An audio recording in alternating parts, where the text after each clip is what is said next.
ان کی عمر مبارک 8 برس، لیکن اسی کم سنی اور کم عمری میں ہوش مندی اور قوت حافظہ کا یہ عالم تھا کہ ہجرت نبوی کے تمام واقعات بلکہ تمام جزوی باتیں ان کو یاد تھیں۔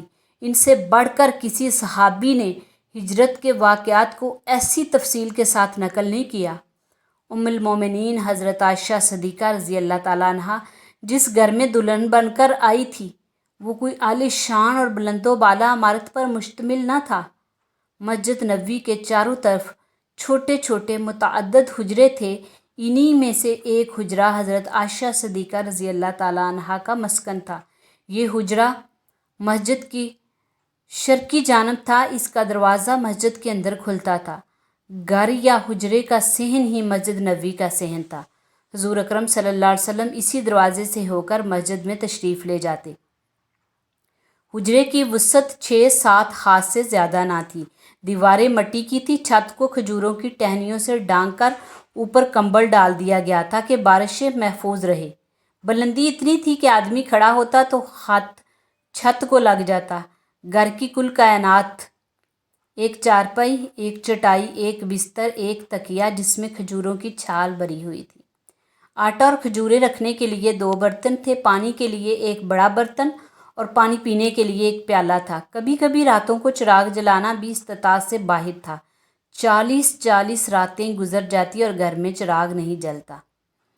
ام المومنین حضرت عائشہ صدیقہ رضی اللہ تعالیٰ عنہ حضور اکرم کی اطاعت و فرمانبرداری کے حصول میں شب و روز کوشاں رہتی۔ اگر ذرا بھی آپ صلی اللہ علیہ وسلم کے چہرے پر حزن و ملال نظر آتا تو بے قرار ہو جاتی۔ حضور اکرم صلی اللہ علیہ وسلم کے قرابت داروں کا اتنا خیال تھا کہ ان کی کوئی بات ٹالتی نہ تھی۔ آپ رضی اللہ تعالیٰ عنہ نے بچپن سے جوانی تک کا زمانہ اس ذات اقدس کی محبت میں بسر کیا جو دنیا میں مکارم اخلاق کی تکمیل کے لیے آئی تھی۔ حضرت عائشہ صدیقہ رضی اللہ تعالیٰ عنہ کا اخلاق نہایت ہی بلند تھا۔ آپ رضی اللہ تعالیٰ عنہ نہایت سنجیدہ، فیاض، عبادت گزار، رحم دل تھی۔ آپ رضی اللہ تعالیٰ عنہ کو خدا نے اولاد سے محروم کیا تھا تو آپ رضی اللہ تعالیٰ عنہ عام مسلمانوں کے بچوں کو، زیادہ تر یتیموں کو لے کر پرورش کیا کرتی، ان کی تعلیم و تربیت کا خیال رکھتی اور ان کی شادی بیاہ کے فرائض انجام دیتی تھی۔ آپ اکثر رات کو اٹھ کر نماز تہجد ادا فرمایا کرتی تھی۔ نبی اکرم صلی اللہ علیہ وسلم کے وصال کے بعد بھی نماز کی پابندی میں کوئی فرق نہیں آیا۔ حضور اکرم صلی اللہ علیہ وسلم نے ایک سوال کے جواب میں فرمایا، عورتوں کے لیے حج ہی جہاد ہے۔ اس لیے آپ رضی اللہ تعالیٰ عنہ حج کی بہت زیادہ پابندی کرتی تھی اور تقریباً ہر سال حج کے لیے تشریف لے جاتی۔ حج کے بعد عمرہ بھی ادا کرتی۔ آخر رمضان میں جب حضور اکرم صلی اللہ علیہ وسلم اعتکاف فرماتے تو آپ رضی اللہ تعالیٰ عنہ بھی اتنے دن ہی صحن میں خیمہ نصب کروا کر اعتکاف میں گزارتی۔ حضرت عائشہ صدیقہ تقریباً ساری زندگی ہی فکر و فاقہ میں گزر گئی۔ آپ رضی اللہ تعالیٰ عنہ کے اخلاق کا سب سے ممتاز جوہر کشادہ دستی تھی۔ خیرات میں تھوڑا بہت کا لحاظ نہ کرتی، جو موجود ہوتا سائل کی نظر کر دیتی۔ حضرت غزوہ رضی اللہ تعالیٰ عنہ سے روایت ہے کہ ایک دفعہ آپ رضی اللہ تعالیٰ عنہ نے ان کے سامنے پوری 70,000 کی رقم خدا کی راہ میں دے دی۔ بہت زیادہ رقیق القلب تھی حضرت عائشہ صدیقہ رضی اللہ تعالیٰ عنہ۔ جلد رونے لگ پڑتی۔ دل میں خوف اور خشیت الہی تھا۔ ایک دفعہ کسی بات پر قسم کھا لی تھی، پھر لوگوں کے اصرار پر قسم توڑنی پڑی۔ گو کہ اس کے کفارے میں 40 غلام آزاد کیے، تاہم دل پر اتنا گہرا اثر تھا کہ جب یاد کرتی تو روتے روتے آنچل تر ہو جاتا۔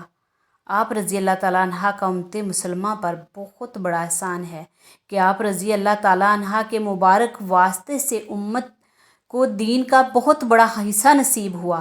صحابہ کرام کے وہ قابل فخر افراد جنہوں نے حضور اکرم صلی اللہ علیہ وسلم کے ارشادات کو اور حرکات و سکنات کثرت سے نقل کیے، ان میں آپ رضی اللہ تعالیٰ عنہ کا چھٹا نمبر ہے۔ آپ رضی اللہ تعالیٰ عنہ حضور صلی اللہ علیہ وسلم آپ رضی اللہ تعالیٰ عنہ سے حضور صلی اللہ علیہ وسلم کی 2210 حدیثیں مروی ہیں۔ حضرت ابو موسیٰ رضی اللہ تعالیٰ عنہ بیان کرتے ہیں کہ ہمیں کوئی ایسی مشکل کبھی پیش نہیں آتی جس کو ہم نے حضرت عائشہ صدیقہ رضی اللہ تعالیٰ عنہا سے پوچھا اور ان کے پاس اس کے بارے میں کوئی معلومات ہم کو نہ ملی ہو۔ امام ظاہری رحمۃ اللہ علیہ بیان کرتے ہیں کہ حضرت عائشہ صدیقہ رضی اللہ تعالیٰ عنہا تمام لوگوں میں سب سے زیادہ عالم تھی۔ بڑے بڑے صحابہ کرام رضوان ان سے رہنمائی لیا کرتے۔ 58 ہجری میں آپ رضی اللہ تعالیٰ عنہ کی عمر 67 ایئرز کی تھی۔ اسی سال ہی رمضان المبارک میں آپ رضی اللہ تعالیٰ عنہ بیمار ہوئی۔ چند روز علالت کا سلسلہ جاری رہا۔ زمانہ علالت میں جب بھی کوئی مزاج پرسی کرتا تو آپ فرماتی میں اچھی ہوں۔ رمضان المبارک 58 ہجری کی رات آپ رضی اللہ تعالیٰ عنہ اس دنیا سے رخصت ہوگی۔ حضرت ابو ہریرہ رضی اللہ تعالیٰ عنہ نے نماز جنازہ پڑھائی اور وصیت کے مطابق آپ رضی اللہ تعالیٰ عنہ کو جنت البقیع میں دفن کیا گیا۔